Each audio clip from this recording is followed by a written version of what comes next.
रूप तेरा सोना। बड़ा सा घर है, बहुत ही खूबसूरत, लेकिन अंदर से थोड़ा खाली सा। वहाँ सब कुछ है, बस खुलकर प्यार जताने की आजादी नहीं। वहाँ रिश्ते निभाए जाते हैं, पर दिल की बात अक्सर दबा दी जाती है। यह घर एक अनाथ बच्चे को बड़े ही प्यार से अपनाता है, और वो बच्चा भी हर दिन अपने प्यार और फर्ज से इस रिश्ते को सच्चा बनाता है। लेकिन जब वो बड़ा होता है तो उसका दिल किसी से जुड़ जाता है। उसका यह प्यार साधारण, सच्चा और बिना दिखावे वाला था, लेकिन घर के नियम और समाज की सोच उसके रास्ते में आकर खड़े हो जाते हैं। तब वो लेता है एक फैसला जो सब कुछ बदल देता है। घर छूट जाता है, लोग दूर हो जाते हैं और यादें ही बस सहारा रह जाती हैं। अब तक तो आप समझ ही चुके होंगे कि हम बात कर रहे हैं साल 2001 में आई लोकप्रिय पारिवारिक फिल्म कभी खुशी कभी गम की। आज का हमारा यह बेहद ही रोचक एपिसोड इसी फिल्म पर केंद्रित है, जहां हम इससे जुड़ी कई अनसुनी व दिलचस्प बातें जानेंगे। धर्मा प्रोडक्शंस के बैनर तले इस फिल्म का निर्माण किया था यश जौहर ने, तथा इसके निर्देशक थे करण जौहर। फिल्म की कहानी लिखी थी स्वयं करण जौहर ने, तथा इसकी पटकथा व संवाद लिखे थे शीना पारिख और करण जौहर ने मिलकर। तकरीबन 3 घंटे 30 मिनट लंबी इस फिल्म को रिलीज किया गया था 14 दिसंबर 2001 को, तथा इसके प्रमुख व सहायक भूमिकाओं में नजर आए थे अमिताभ बच्चन, जया बच्चन, शाहरुख खान, काजोल, ऋतिक रोशन, करीना कपूर, रानी मुखर्जी, फरीदा जलाल, आलोक नाथ, जॉनी लीवर, हिमानी शिवपुरी, आर्यन खान, सुषमा सेठ, जुगल हंसराज, शशिकला, अचला सचदेव आदि। फिल्म कभी खुशी कभी गम की लोकप्रियता में इसके गीत संगीत ने भी अहम भूमिका निभाई थी, जिनके बोल लिखे थे समीर, अनिल पांडे और बंकिम चंद्र चट्टोपाध्याय ने, तथा धुनें बनाई थी जतिन ललित, संदेश शांडिल्य और आदेश श्रीवास्तव ने। तकरीबन 56 मिनट लंबी इस फिल्म के ऑडियो एल्बम में कुल 11 साउंड ट्रैक रखे गए थे, जिनके बोल हैं सूरज हुआ मध्यम, बोले चूड़ियाँ, यू आर माई सोनिया, से शावा शावा, ये लड़का है अल्लाह, दीवाने हैं देखो, वंदे मातरम, तथा फिल्म के टाइटल ट्रैक कभी खुशी कभी गम के 3 वर्जन। फिल्म के इन गीतों में अपनी मधुर आवाज दी थी लता मंगेशकर, कविता कृष्णमूर्ति, अलका याग्निक, सोनू निगम, उदित नारायण, अमित कुमार, सुनिधि चौहान, सुदेश भोसले, आदेश श्रीवास्तव, अमिताभ बच्चन, करीना कपूर और उषा उत्थुप ने।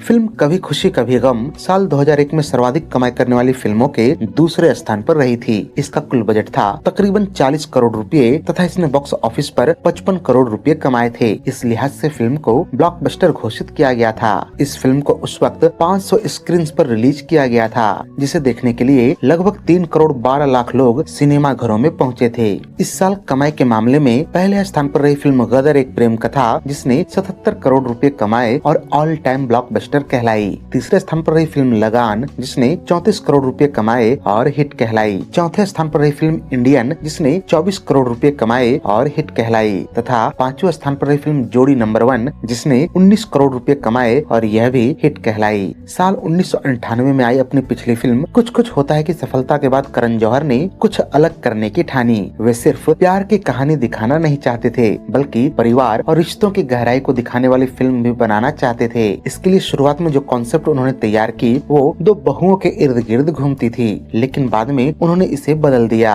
असल में फिल्म की कहानी में बड़ा बदलाव तब आया जब आदित्य चोपड़ा ने करण जौहर को एक जबरदस्त सलाह दी। उन्होंने कहा कि कहानी को 2 भाइयों के रिश्ते पर बनाना ज्यादा अच्छा रहेगा।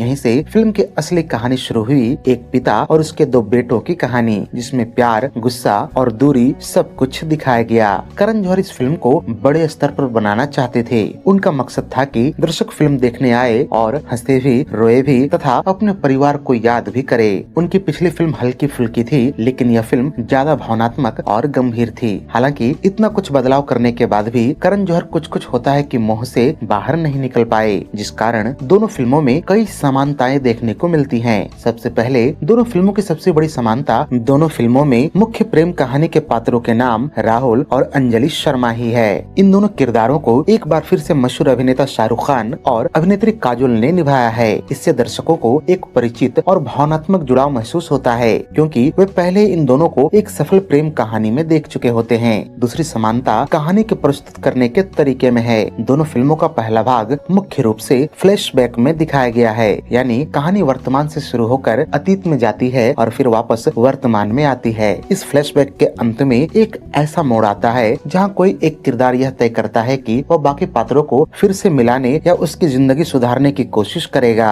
यह तरीका दर्शकों को कहानी से भावनात्मक रूप से जोड़ता है। तीसरा समानता एक मजेदार संवाद में दिखाई देता है। दोनों फिल्मों में राहुल और अंजलि के बीच हल्की फुल्की नोक झोंक होती है। इसी दौरान राहुल गुस्से में कहता है, मुझे मजाक पसंद नहीं है, और अंजलि उसी अंदाज में जवाब देती है, मुझे तुम पसंद नहीं हो। यह दृश्य दोनों फिल्मों में लगभग एक जैसा ही है और दर्शकों के लिए एक तरह का यादगार पल बन जाता है। चौथी समानता दोनों फिल्मों के संगीत से जुड़ी है। फिल्म कभी खुशी कभी गम के प्रसिद्ध गाने सूरज हुआ मध्यम में फिल्म कुछ कुछ होता है कि एक छोटी सी धुन सुनाई देती है। यह एक तरह का म्यूजिकल रेफरेंस है जिससे दर्शकों को पुरानी फिल्म की याद आ जाती है। पांचवी समानता अभिनेत्री रानी मुखर्जी की भूमिका में है। फिल्म कुछ कुछ होता है में उन्होंने टीना का किरदार निभाया था जो राहुल और अंजलि के बीच आती है। इसी तरह कभी खुशी कभी गम में भी वो एक छोटे लेकिन महत्वपूर्ण किरदार में नजर आती है जहां उनकी मौजूदगी फिर से प्रेम कहानी में एक मोड़ लाती है।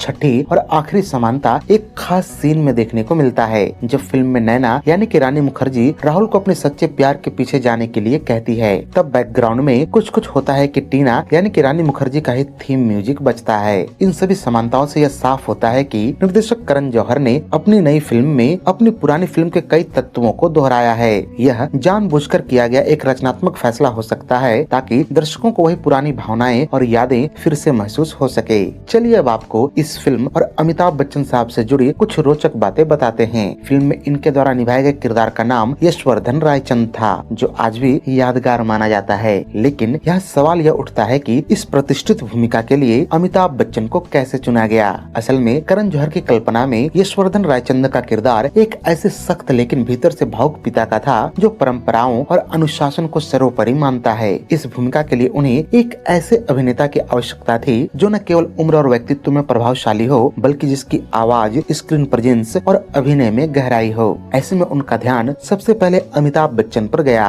अमिताभ बच्चन उस समय अपने करियर में कई उतार चढ़ाव देख चुके थे लेकिन उनकी लोकप्रियता और सम्मान में कोई कमी नहीं आई थी। 1990 के दशक के अंत में उन्होंने अपने करियर को नए रूप में पुनर्स्थापित किया था। करण जौहर ने महसूस किया कि यशवर्धन रायचंद का किरदार अमिताभ बच्चन के व्यक्तित्व से पूरी तरह से मेल खाता है जिसमें एक प्रभावशाली, गरिमामय और अधिकारपूर्ण छवि है। एक महत्वपूर्ण पहलू यह भी था कि करण जौहर बचपन से ही अमिताभ बच्चन के बहुत बड़े प्रशंसक रहे हैं। उन्होंने कई इंटरव्यूज में बताया है कि वे हमेशा से उनके साथ काम करना चाहते थे। जब उन्होंने कभी खुशी कभी गम की कहानी लिखी तो उनके दिमाग में इस किरदार के लिए कोई और विकल्प था ही नहीं। यह भूमिका मानो अमिताभ बच्चन को ही ध्यान में रखकर लिखी गई थी। खैर, फिल्म की कास्टिंग प्रक्रिया के दौरान जब करण जौहर ने अमिताभ बच्चन को स्क्रिप्ट सुनाई तो वे तुरंत इस कहानी और अपने किरदार से प्रभावित हो गए। उन्हें यशवर्धन का जटिल व्यक्तित्व जहां एक ओर कठोरता है और दूसरी ओर गहरी संवेदनशीलता बहुत आकर्षक लगा। उन्होंने बिना ज्यादा हिचकिचाहट के इस फिल्म के लिए हामी भर दी।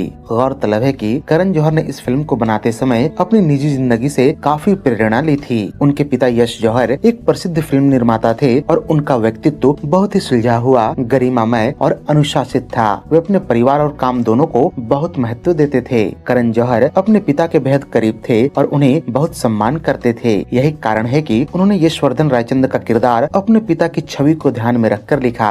फिल्म में यशवर्धन रायचंद को एक ऐसे पिता के रूप में दिखाया गया जो अपने परिवार से बहुत प्यार करता है लेकिन अपने सिद्धांतों और परंपराओं को सबसे ऊपर रखता है। वो अनुशासन प्रिय है और चाहता है कि उसके बच्चे भी उसकी बातों का पालन करे। यह स्वभाव काफी हद तक यश जौहर से मिलता जुलता था। हालांकि फिल्म में इस किरदार को थोड़ा ज्यादा सख्त और नाटकीय बनाया गया लेकिन उसकी मूल भावना यश जौहर के व्यक्तित्व से ही ली गई थी। यहाँ एक दिलचस्प बात यह भी है कि फिल्म में यशवर्धन रायचंद की जो जन्म तिथि दिखाई गई है वह बिल्कुल वही है जो कि यश जौहर की असली जन्म तिथि थी। यह एक छोटा लेकिन बहुत ही खास संकेत है जिससे यह साफ होता है कि करण जौहर ने इस किरदार को अपने पिता को ध्यान में रखकर ही गढ़ा था। इस तरह उन्होंने फिल्म के माध्यम से अपने पिता को एक तरह का सम्मान दिया। खैर, यह जानना भी बेहद रोचक है कि कुछ फिल्मी वेबसाइट्स और यूट्यूब चैनल्स यह दावा करते हैं कि फिल्म कभी खुशी कभी गम में हेलीकॉप्टर पर जो यशवर्धन रायचंद की कंपनी का लोगो दिखाई देता है असल में यशराज फिल्म्स का लोगो है। लेकिन यह सच नहीं है। जब आप दोनों लोगोज पर गौर करेंगे तो ये अलग अलग नजर आएंगे। फिल्म कभी कभी खुशी कभी गम अपने भव्य सेट्स और शानदार लोकेशंस के लिए जानी जाती है। खासतौर पर यशवर्धन रायचंद का घर, जिसे फिल्म में एक बहुत ही आलीशान और प्रभावशाली हवेली के रूप में दिखाया गया है, जो दर्शकों के लिए आकर्षण का केंद्र बन जाता है। फिल्म में यह घर भारत में स्थित बताया गया है, जहाँ पूरा रायचंद परिवार रहता है और अपनी परंपराओं तथा रिवाजों के साथ जीवन व्यतीत कर रहा है। लेकिन असलियत कुछ और ही थी। जिस यशवर्धन रायचंद हाउस को फिल्म में दिखाया गया है, वह वास्तव में इंग्लैंड में स्थित एक भव्य हवेली है। फिल्म की शूटिंग के दौरान इस ऐतिहासिक और शानदार इमारत का उपयोग रायचंद परिवार के घर के रूप में किया गया था। इसके विशाल बगीचे, क्लासिकल वास्तुकला और शाही इंटीरियर ने फिल्म को एक अंतर्राष्ट्रीय और रॉयल लुक देने में महत्वपूर्ण भूमिका निभाई। निर्देशक करण जौहर का उद्देश्य था कि फिल्म में दिखाया गया परिवार बेहद अमीर, प्रभावशाली और उच्च वर्ग का प्रतीत हो। इसके लिए उन्हें ऐसे लोकेशन की जरूरत थी जो दर्शकों को तुरंत यह एहसास दिला सके कि यह परिवार असाधारण रूप से समृद्ध है। इंग्लैंड की इस हवेली ने उनकी इस कल्पना को पूरी तरह से साकार कर दिया। फिल्म कभी खुशी कभी गम से जुड़ा एक दिलचस्प और काफी चर्चित किस्सा आमिर खान, करण जौहर और शाहरुख खान के बीच का है। यह घटना न सिर्फ आमिर खान की स्पष्टवादिता को दिखाती है, बल्कि यह भी बताती है कि समय के साथ रिश्तों में कैसे सुधार आ सकता है। हुआ यह था कि जब कभी खुशी कभी गम रिलीज होने वाली थी, तब इसकी एक विशेष स्क्रीनिंग रखी गई थी। इस स्क्रीनिंग में फिल्म की पूरी स्टार कास्ट, निर्देशक और इंडस्ट्री के कई बड़े लोग शामिल हुए थे। आमतौर पर यह एक उत्सव जैसा माहौल होता है, जहां सभी लोग फिल्म को देखने के बाद एक दूसरे को बधाई देते हैं और अपनी खुशी जाहिर करते हैं। लेकिन इस मौके पर आमिर खान का अनुभव बिल्कुल अलग रहा। आमिर ने बाद में एक बातचीत में बताया कि उन्हें यह फिल्म बिल्कुल पसंद नहीं आई। उनका मानना था कि फिल्म उनके व्यक्तिगत पसंद और सोच के अनुसार नहीं थी। जैसे फिल्म खत्म हुई, उन्होंने बिना किसी से मिले या बात किए तुरंत वहां से निकल जाने का फैसला किया। आमतौर पर ऐसे मौकों पर कलाकार, निर्देशक और अन्य कलाकारों को बधाई देते हैं, लेकिन आमिर ने ऐसा नहीं किया। इतना ही नहीं, उन्होंने उस समय करण जौहर और शाहरुख खान से मिलने से भी परहेज किया। दरअसल वे किसी तरह की बातचीत या औपचारिकता से बचना चाहते थे, क्योंकि उन्हें लगा कि अगर वे अपनी सच्ची राय देंगे तो शायद माहौल खराब हो सकता है। इसलिए उन्होंने चुपचाप वहां से निकल जाना ही बेहतर समझा। हालांकि यह घटना वहीं खत्म नहीं हुई। समय बीतने के साथ आमिर खान ने इस बात को अलग नजरिए से देखा। जब वे करण जौहर के लोकप्रिय टॉक शो कॉफी विद करण में पहुंचे तो उन्होंने इस पूरे किस्से को खुलकर साझा किया। उन्होंने माना कि भले उन्हें फिल्म पसंद नहीं आई थी, लेकिन जिस तरह वे बिना कुछ कहे वहां से चले गए, वह थोड़ा असभ्य व्यवहार था। आमिर खान ने शो के दौरान करण जौहर से इसके लिए माफी भी मांगी। उन्होंने कहा कि उन्हें उस समय कम से कम शिष्टाचार के तौर पर सबको बधाई देनी चाहिए थी या अपनी बात को थोड़े बेहतर तरीके से रखना चाहिए था। उस दिन करण जौहर ने भी इस बात को बहुत सहजता से लिया। उन्होंने आमिर खान की बातों को गंभीर विवाद में बदलने के बजाय इसे हल्के फुल्के अंदाज में एक मजाक के साथ स्वीकार कर लिया। फिल्म कभी खुशी कभी गम की शूटिंग और रिलीज के दौरान काजोल की निजी जिंदगी एक बेहद कठिन दौर से गुजर रही थी। बाहर से यह समय उनके करियर के सबसे सफल चरणों में से एक था, लेकिन अंदर से वे गहरे दुख और मानसिक संघर्ष का सामना कर रही थी। काजोल ने एक इंटरव्यू में खुलकर बताया कि जब यह फिल्म बनकर रिलीज को तैयार हो रही थी, उस दौरान वो प्रेग्नेंट थी, लेकिन दुर्भाग्यवश उन्हें मिसकैरेज का सामना करना पड़ा। उन्होंने कहा कि जिस समय फिल्म बहुत बड़ी हिट साबित हो रही थी और हर जगह इसकी सफलता का जश्न मनाया जा रहा था, उस समय वो अस्पताल में थी। उन्होंने इस अनुभव को याद करते हुए कहा कि फिल्म ने बहुत अच्छा प्रदर्शन किया, लेकिन वह मेरे लिए खुशियों का समय नहीं था। यह बयान इस बात को साफ दर्शाता है कि बाहरी सफलता और व्यक्तिगत खुशी हमेशा एक जैसी नहीं होती। इतना ही नहीं, काजोल ने यह भी बताया कि उन्हें सिर्फ एक बार ही नहीं बल्कि 2 बार मिसकैरेज का सामना करना पड़ा। पहला उसी समय हुआ जब कभी खुशी कभी गम रिलीज हुई और दूसरा उसके कुछ समय बाद। यह दौर उनके लिए शारीरिक और मानसिक रूप से बेहद कठिन था। हालांकि इस फिल्म के लिए काजोल को बहुत सराहना मिली। कभी खुशी कभी गम उस साल की सबसे बड़ी हिट फिल्मों में से एक बनी और काजोल ने अपने अभिनय के लिए कई बड़े अवार्ड भी जीते। लेकिन इन उपलब्धियों के बावजूद उन्होंने स्वीकार किया कि वे पूरे समय भावनात्मक रूप से बहुत कमजोर महसूस कर रही थीं। यह स्थिति दिखाती है कि एक कलाकार की जिंदगी सिर्फ चमक धमक तक सीमित नहीं होती। पर्दे पर मुस्कुराते हुए दिखने वाले कलाकार भी निजी जीवन में गहरे दर्द से गुजर सकते हैं। काजोल ने इस कठिन दौर को बहुत ही हिम्मत के साथ संभाला और समय के साथ अपने जीवन को फिर से संतुलित किया। बाद में उनकी जिंदगी में खुशियाँ भी लौटी। काजोल और अजय देवगन 2 बच्चों न्यासा और युग के माता पिता बने और उनका परिवार पूरा हुआ। फिल्म कभी खुशी कभी गम के सेट पर घटित एक बहुत ही दिलचस्प और भावनात्मक कहानी यह भी है कि इसके अंत में आने वाले शाहरुख खान और अमिताभ बच्चन के पुनर्मिलन वाले दृश्य की शूटिंग के दौरान ऋतिक रोशन काफी भावुक हो उठे थे। उन पर इसका इतना गहरा प्रभाव पड़ा कि जब उन्होंने इसकी शूटिंग देखी तो वो इतनी भावनात्मक अवस्था में पहुंच गए कि अपना खुद का शॉट पूरा नहीं कर पाए। इस सीन के शूटिंग के बाद ऋतिक अपने हिस्से के किसी सीक्वेंस को फिल्माने वाले थे, लेकिन जो एक्टिंग उन्होंने अमिताभ बच्चन और शाहरुख खान के सीन में देखी उसने उन्हें इतना प्रभावित और साथ ही थोड़ा भयभीत कर दिया कि वे अगले सीन के लिए खुद को तैयार नहीं कर पाए। किसी भी अभिनेता के लिए यह बात काफी बड़ी होती है कि दो महान कलाकार इतने गहराई से अभिनय करें कि एक युवा साथी कलाकार भी खुद को संभाल न पाए। अमिताभ बच्चन की वह क्षमता, भावनात्मक गहराई और शाहरुख खान की नाजुक परफॉर्मेंसेज ने न केवल कहानी को एक अलग ऊंचाई पर पहुंचा दिया बल्कि ऋतिक को भी अपने अभिनय की सीमा को सोचने पर मजबूर कर दिया। खैर, अगले दिन जब ऋतिक ने फिर से उस सीन को पूरा करने की तैयारी की तो अमिताभ बच्चन ने उनसे बात की और उन्हें समझाया कि वो बिल्कुल ठीक है और उन्हें ज्यादा चिंतित होने की आवश्यकता नहीं है। अमिताभ के इस भरोसे और शांत स्वभाव ने ऋतिक को आत्मविश्वास दिया, जिससे उन्होंने अगले दिन अपना शॉट सफलतापूर्वक पूरा किया। यहाँ यह भी एक बहुत दिलचस्प बात है कि शाहरुख खान और ऋतिक रोशन, जो कभी खुशी कभी गम के 3 मुख्य पात्रों में से 2 हैं, दोनों ने अपने करियर के एक अलग अलग मुकाम पर फिर से वही पॉपुलर किरदार निभाए जो पहले अमिताभ बच्चन ने निभाए थे, लेकिन इस बार क्राइम एक्शन शैलियों में। अगर आपको याद हो तो इसके लगभग 5 साल बाद शाहरुख खान ने अमिताभ बच्चन के एक बहुत ही प्रतिष्ठित किरदार डॉन को 2006 में आई रीमेक फिल्म डॉन में निभाया। यह फिल्म 1978 की क्लासिकल फिल्म डॉन की मॉडर्न रीमेक थी, जिसमें शाहरुख खान ने अंडरवर्ल्ड गैंगस्टर की भूमिका निभाई। इस रीमेक में शाहरुख खान ने डॉन के दोहरे रोल में दमदार प्रदर्शन किया, जो समीक्षकों और दर्शकों दोनों द्वारा काफी पसंद किया गया। वहीं ऋतिक रोशन ने 2012 में अग्निपथ में अमिताभ बच्चन के द्वारा निभाया गया विजय दीनानाथ चौहान का आधुनिक रूप निभाया। यह वही किरदार था जो अमिताभ बच्चन ने 1990 में मूल अग्निपथ फिल्म में निभाया था। यह फिल्म भी एक क्लासिक की रीमेक थी, जिसमें ऋतिक ने अपने अभिनय कौशल और इमोशनल गहराई के साथ विजय के किरदार को फिर से जीवंत किया।